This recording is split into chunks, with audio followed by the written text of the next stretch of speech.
Hello, I'm Timothy Potts, the director of the Getty Museum in Los Angeles. As many of you will know, on January 7th, 2025, Los Angeles suffered devastating wildfires. Fortunately for us in the museum, we were not affected, but the community around us was largely devastated. And because of that, we had to close the then current exhibition on ancient Thrace and the classical world. And it's for that reason that we decided to create this video. It's not the same as experiencing the works in person, but hopefully it will provide many more visitors around the world with an experience of some of the great treasures and great artistic achievements of the peoples of ancient Thrace from the 2,000 years from around 1500 BC up to the early Roman Empire.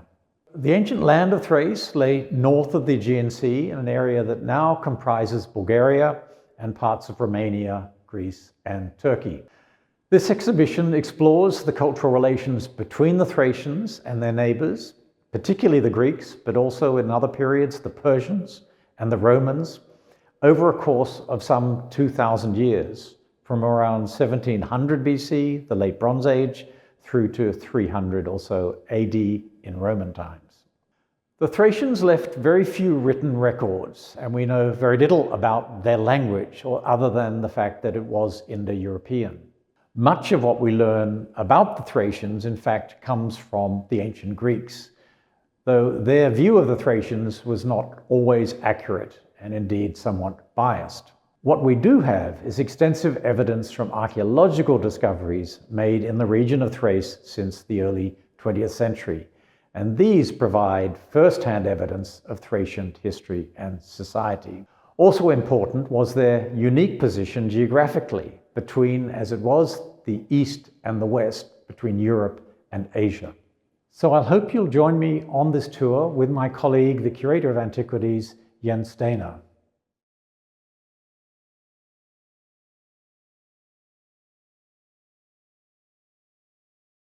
The ancestors of the Thracians migrated from regions further north and settled in the area of present-day Bulgaria, where a distinctive Thracian culture emerged by around 1500 BC in the Late Bronze Age. The early Thracians were divided into tribal groups and were known as skilled horsemen and fierce warriors. Thrace was also rich in gold, and Thracian metalworkers produced highly original vessels, such as the Vulcitron treasure, which is the earliest group of objects in the exhibition. Here we are in front of the Vulcitron treasure, named after the site at which it was found, and in fact the earliest group of material in the exhibition. Tell us a bit about it. Well, I think of this group, you said one of the earliest assemblages of this rich material. Thrace was known for its gold, for its resources, but also then, it establishes early, in its ancient history, the craft of metalworking, particularly precious metals, gold, silver, both of which are represented here. This was found as a hoard, meaning it's like a literal treasure that was assembled and then stashed away to be protected at times of conflict or from theft or from jealous relatives, and then never recovered. Until about 100 years ago, when this was found by chance in what is today Bulgaria. And some are shapes we know from other sites, another around this time, which is about 1500 BC, so the Late Bronze Age. Extraordinarily luxurious. Think the amount of gold involved in a vessel of this kind. Clearly it's for the very elite of Thracian society at the time, but of course other spectacular gold work has been found at sites like Mycenae in Greece and so on, more or less contemporary with this. Some of the objects are clear what they are. These are small cups from probably for drinking out of the larger vessel in the center. But then there's this tripod vessel, which we really have no idea how it worked. Yeah, we think of the set as a banqueting set, maybe. So what we see from this tripartite vessel is that these are 3 containers connected with pipes actually underneath. And I sometimes call it the plumbing. And this might have been for some we don't know, a sacrificial form of object, mixing of liquids and pouring them out, in devotion to gods. But that is still very much a mystery. So, yes, we're standing in front of a funerary stele. It looks thoroughly Greek, but in fact, it was found in a city on the coast of Thrace, on the Black Sea. And this reflects the fact that the Greeks did establish colonies around the Mediterranean and the Black Sea, including the realm of Thrace. Tell us about this object and how it fits into that picture. Well, the Greeks, beginning in the Archaic period, that's the time of the 7th and 6th centuries, they started moving away from their cities to start settlements, colonies, as we call them, in other lands. In this particular, moving from a place in the Mediterranean to the Black Sea. In this case, is the Black Sea coast of what we call Thrace. And this tombstone is an example of how Greek style, Greek culture, burial customs, traveled there in a faraway land. And then Greeks there as traders, merchants, interacted with the local populations and societies. And here we have this man, he's called Danes, he's named in an inscription above his head, represented in a typical style with his dog. And we have him shown with a hairstyle that we know from Greek sculpture, from elsewhere, in Greece and in the Greek homeland. We see how this particular stone, as massive and big as it is, could have been transported all the way from a Greek city up to the Thracian coast, or there were artists who were mobile, itinerant artists who could have carved in that very style. I think it makes the point too that there were a lot of exchanges artistically between the Greeks and the Thracians, but also in these colonies, some of the practices, particularly relating to funerals, where the culture was thoroughly Greek, and they lived very peacefully, though, in the context of basically what was Thracian territory. The powerful and rapidly expanding Achaemenid Persian Empire, centered in present-day Iran, reached Thrace in the year 513 BC, when King Darius I and his army advanced northward along Thrace's Black Sea coast. Many Thracians were sent to work on the construction of the new Achaemenid capital at Persepolis in southwestern Iran, and stone reliefs there depict the Thracians as a subject people of the empire. Thrace served as a staging ground for the Persian king Xerxes I's invasion of Greece in 480 BC, in which Thracians fought on the Persian side against the Greeks. Following Greek victory, the Achaemenid army retreated through Thrace. The wealth and luxury of the Persians, however, made a lasting impression on the Thracians, who continued the Achaemenid practice of using gold and silver vessels at lavish banquets as a symbol of aristocratic status. Following the Persians' withdrawal from Thrace in 479 BC, the local rulers of the Thracian Odrysi tribe grew more powerful.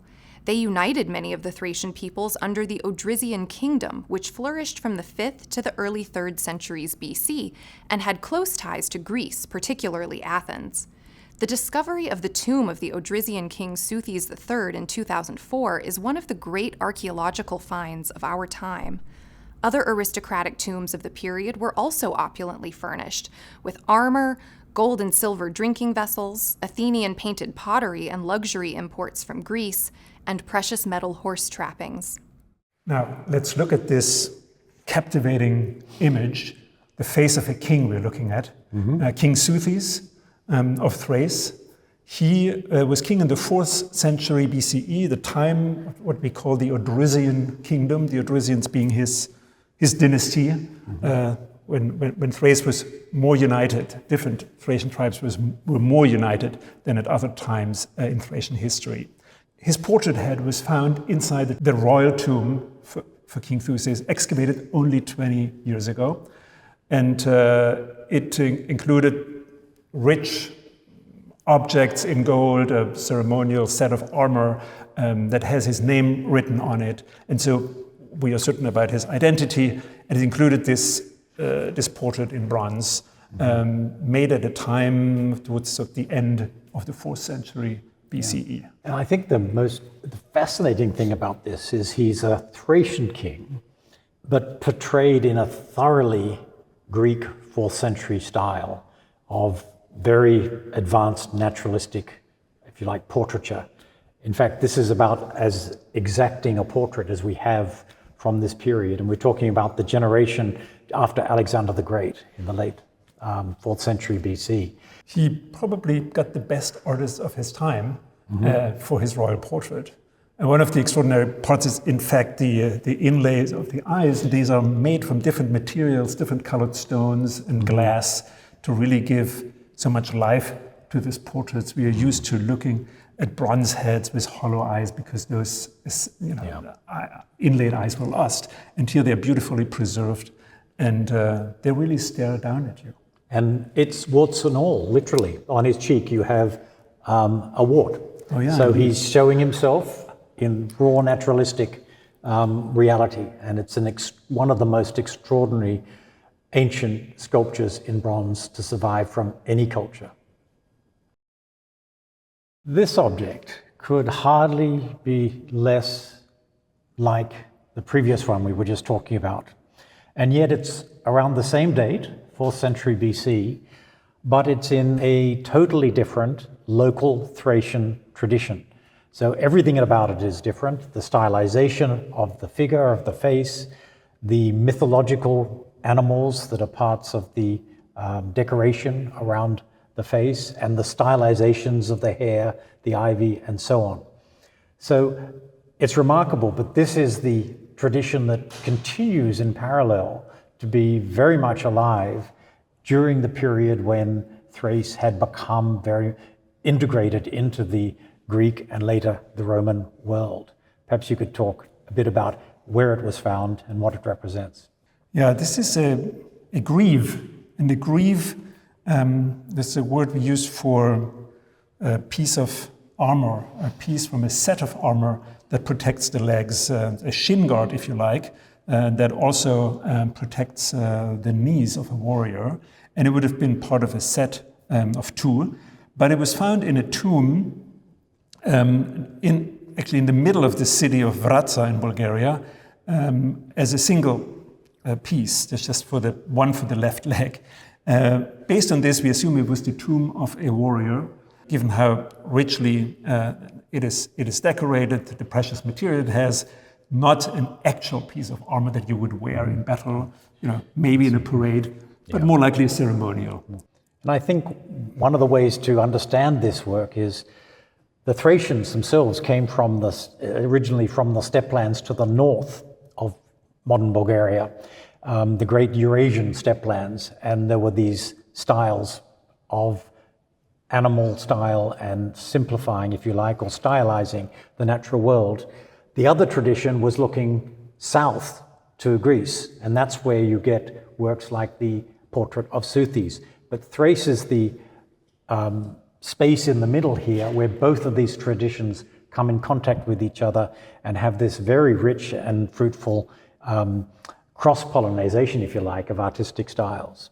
One issue with Thracian art and iconography is that we often don't know who exactly is represented because we're missing texts to piece together a whole mythological framework. And what is interesting here is also the stripes on the right side of the face, inlaid in gold into the silver. And they may represent the practice of tattooing, which is something that the Thracians were famous for, as Herodotus tells us, as a sign of status. Although the Thracian heartland was located in what is today central Bulgaria, Thracian tribes also occupied a significant portion of present-day Romania. Settlements lay on the bank of the Danube River, known in antiquity as the Istros, and rich tombs have been discovered about 100 miles farther north. The silver and gold objects displayed here are from a 4th century BC aristocratic burial mound found in the Romanian village of Agigiol. They date to the era of the Odrysian kingdom and bear similarities to metalwork from southern Thrace, showing that the various Thracian tribes were in close contact during this period. Many of the precious metal objects from Thrace were uncovered by chance, found buried in the ground without any recognizable context, such as a settlement or a tomb. These treasure hoards were evidently hidden by their owners at times of political turmoil and were never reclaimed, but the specific circumstances of their burial remain unknown. The contents of these treasure hoards correspond closely to the items excavated in rich tombs from the same period. They reflect the elite lifestyle of Thracian aristocrats, who banqueted with opulent vessels, wore luxurious adornments, and rode lavishly bedecked horses. Such objects served as status symbols as well as stores of wealth. So here we are in front of one of the most iconic treasures from ancient Thrace. Mm-hmm. It's a group called the Panegyrische treasure, a group of banqueting vessels made of pure gold, 9 vessels in total, found in 1949 as a literal treasure, as a hoard, and famous, I want to say, ever since. And it's the sort of a celebration of Greek myth and visual arts. And we see these vessels richly decorated, raita or drinking horns with animal heads, but also with beautiful relief scenes on the neck of these vessels that include gods and goddesses, particularly the judgment of Paris, the labors of Theseus and Heracles, a scene that might represent the 7 against Thebes on this large amphora. You see elements of other styles, the drinking horns, which relate to Achaemenid Persian work, and of course the Persians did for a time control parts of Thrace. And of course the imagery itself is definitely Greek and in the Greek style, but there are touches and moments in these reliefs where you see that they're not sort of canonically Greek, but they are clearly the height of luxury, whether it's for a king or tribal leader or works, objects that are used in the ritual of worship in Thracian religion. We can't be sure. Could be either, but they are clearly by the master craftsmen of their time and place. And this would have been, as it were, the epitome of elite, luxurious royal culture in ancient Thrace in the 4th century BC. We're standing in front of a case of the so-called Rogozin treasure, which was a very large buried treasure, 165 works in all. Perhaps one of the most interesting, though there's many interesting works in this treasure, I'm going to mention first this one in front of us, which is in the style that was brought to this region probably by the Achaemenid Persians from the late 6th and 5th century. It may have been made actually in Turkey, but the style that it represents is the tradition of Achaemenid vessels of this kind, which was so influential not just in Turkey, but all the way from Greece through Eastern Persia and further beyond that. The other traditions represented here are, of course, there are some in the Greek tradition, but also a large part of it was in the very local and very distinctive Thracian tradition.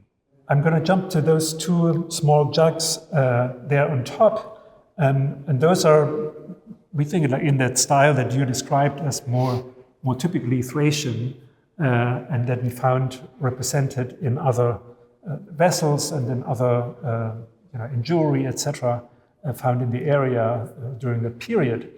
The gilt silver vessel in the center has the image of a female deity wearing a wreath, holding bow and arrow, but riding on what looks like a panther, some feline.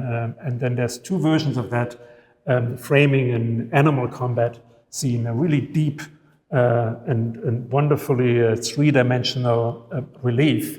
And the silver vessel next to it shows 2 chariots, almost like mirror images, one of the other. And it's we are in the dark about who is represented, what's seen exactly. Is we don't have a narrative, we don't have the texts for Thracian myth. to be able to really tell the story that this vessel tells.